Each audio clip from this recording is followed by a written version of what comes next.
Bagaimana hukumnya jika kita ditraktir makanan tapi dengan uang yang haram? Awalnya tidak tahu, tapi ada teman yang bilang kalau dia menghasilkan uangnya dari hal yang haram. Kalau sudah terlanjur masuk, apa boleh buat? Tapi kalau sebelum dikata ini saya hasil judi, maka jangan. Kalau dia bilang ini hasil judi, maka jangan.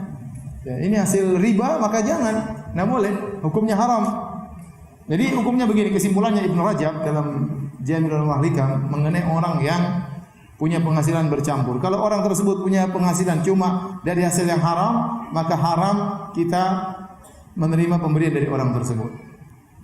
Dia tidak punya pekerjaan kecuali yang haram, kecuali riba, kecuali judi, kecuali merampok, kecuali jual morfin dan yang lainnya.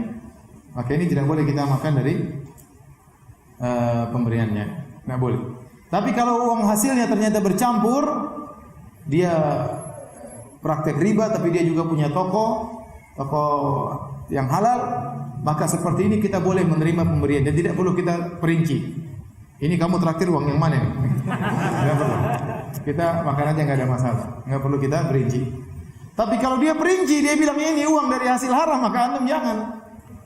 Kita tidak suruh dia perinci, tapi kalau dia bilang, ini uang kemarin saya hasil nipu orang, ya antum jangan makan. Ya, jangan. Di antara kawan-kawan saya, di antara ustaz-ustaz, ada yang ketat dalam masalah ini. Dalam masalah ini. Saya tidak ingin sebut namanya, tapi di antara kawan-kawan kita ada yang seperti itu. Teman saya jemput dia, kemudian makan pagi. Ditanya, Fulan, ini uang haram atau uang halal? Kamu traktir saya.